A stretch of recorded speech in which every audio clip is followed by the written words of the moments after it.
So this Star Wars Galactic Starcruiser thing is obviously a big disaster for Disney, for Star Wars, for Lucasfilm, and also all the Star Wars fans out there who are looking forward to going stay at a Star Wars hotel. It's probably not ever going to happen, or at least in the next few years, never going to happen, because that thing, that Star Wars Galactic Starcruiser hotel, that is not a Star Wars hotel at all. And in this article, it tells you exactly why it's not a Star Wars hotel, and it's crazy. This plot twist is actually pretty crazy. I always knew that Kathleen Kennedy had to have some sort of say when it comes to a Star Wars hotel. She has to be able to be connected to it in some way, and she has to okay or, red light or green light certain things about the hotel. But I didn't know it had this much to do with Kathleen Kennedy, and I didn't know it had something to do with Rian Johnson and Kiri Hart. That's the craziest plot twist out of all of this. Rian Johnson comes back for his revenge for this Star Wars Galactic Starcruiser stuff. This is really crazy. Let's get into this article. First, shout out to C-Man for adding me on Twitter and letting me know that this article existed, because I didn't even see this until he shared it with me. So thank you, C-Man, for that. Let's get into this article and how Rian Johnson and Kathleen Kennedy made this Galactic Starcruiser an absolute mess. To help make sure that Disney Parks Star Wars lands were in line with Kathleen Kennedy's vision, the Lucasfilm Story Group was partnered with Imagineers to ensure everything was as it should be. The group was, at the time, all female and led by Kiri Hart. Of course, why would you ever have a male trying to make Star Wars content or a Star Wars hotel? That would make absolutely no sense. Males don't even like Star Wars. Great decision on that. A lady who had quickly become close with Rian Johnson and his thoughts on what Star Wars could become. While we know how all of that turned out with The Last Jedi and Rian Johnson's potential trilogy, what is less known is how this affected the parks. Early in development of what would become Galaxy's Edge, Bob Chapek, then head of Disney Parks, determined that the land should be identical at Disneyland and Disney World in order to cut down costs. This meant that Hollywood Studios' version of Galaxy's Edge would be moved from what would become a new cast parking lot to go over the top of Hollywood Studios streets in America area. Galaxy's Edge and Disney World therefore would not be expanding attraction capacity for the park, one of the primary needs for the park at the time. And it says more about Rian Johnson and Kathleen Kennedy in 1 second, but all of this is very important to the whole context of the whole situation. So let me read through this real quick,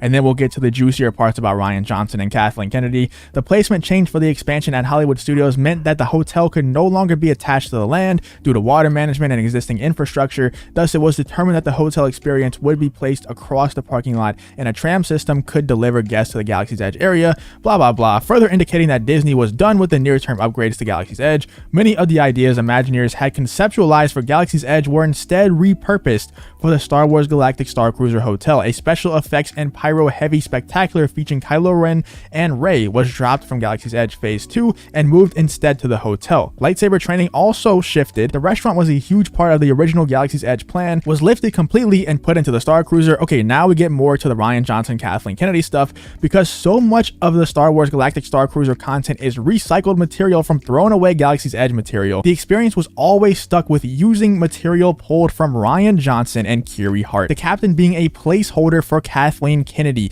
straight out of an era where Kathleen Kennedy was ultra popular and powerful post The Force Awakens. If you remember back whenever The Force Awakens first came out, Kathleen Kennedy was not in hiding like she is now. She was doing interviews left and right. She was making on-stage appearances in front of all the Star Wars fans and getting applauded, by the way. Star Wars fans loved her at the time because The Force Awakens came out, and I really loved it. I think a lot of people out there, even a lot of the sequel haters, can admit that The Force Awakens was actually pretty good, and it made us excited for the future of Star Wars. Obviously, it's a rehash of A New Hope and all that other stuff, but it made us excited for the next 2 episodes because it seemed like it was just a good love letter to the fans. It was a good return to Star Wars. It rehashed a movie that everyone loves, and it gave us hope for the future. Like I said, for episode 8 and 9, Rian Johnson came in and wiped all that hope out for a lot of fans, and then J.J. Abrams came back for episode 9 and just put the nail in the coffin for the entire trilogy. But it seemed like Rian Johnson is not done. He's not done ruining Star Wars, even though Rian Johnson's trilogy was put to bed. Even though Kathleen Kennedy is not even giving Rian Johnson his own trilogy like she promised multiple times,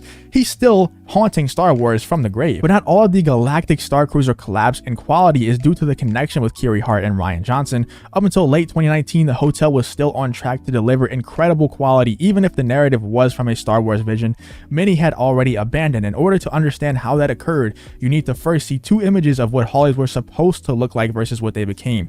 This actually looks like Star Wars a little bit. It's not perfect, but it definitely does look like Star Wars a little bit in comparison to what they are now. And now this just looks awful. This looks like a futuristic doctor's office. This doesn't even look fun, and I don't even want to be here. There's no vibrant colors. There's no Star Wars feel in this at all. But in this case, the hallway loss of quality isn't a result of any sort of Lucasfilm incompetence. Rather, it is due to two factors: pandemic, budget cuts, and avoiding lawsuit architecture. It does feel like a third party who doesn't own Star Wars trying to profit off of Star Wars, trying to make a Star Wars hotel. That's what it feels like, just generic sci-fi. It doesn't feel like Star Wars in the slightest. As for experiences like the lightsaber training, that is a combination of budget cuts and failed tech. Back in 2019, Disney held prototyping sessions for the lightsaber systems in empty ballrooms at the Contemporary Resort. The original system used Pepper's ghost techniques driven by mirrors and fiber optics built into the walls and ceilings. The lightsabers were intended to be the same that was shown in the reveal last year, with the impressive saber extension effect.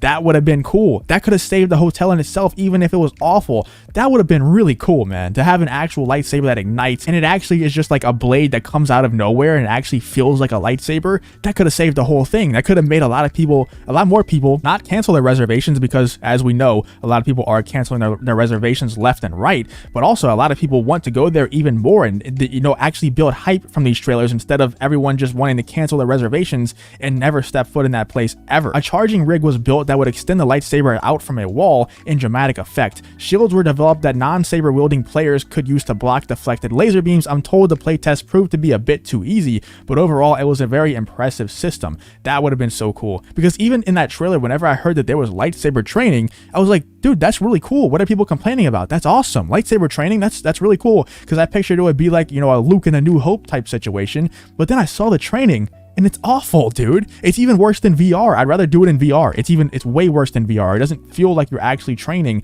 It's really stupid. And it doesn't look anything like this right here. And then the rest of the article goes on to say, like it says right here, well, in this case, money is greatly to blame. Pretty much the entire thing, like they said earlier, it's just pandemic budget cuts and lawsuit avoiding architecture, which, like I said, doesn't make much sense to me because they own Star Wars. So I don't understand how they could, get sued for using Star Wars architecture. I'm not an expert on that kind of stuff. I don't know. Let me know in the comments if you're an expert. I'm sure there's tons of experts out there that'll just randomly appear in the comment section. Let me know what you guys think in the comments about this whole situation. What do you think about Rian Johnson and Kathleen Kennedy actually playing a big part in the failure of the Star Wars Galactic Starcruiser? Let me know what you guys think about this whole situation. If you did enjoy this video, please leave a like on the video and subscribe to the channel, and I hope to see you in the next one.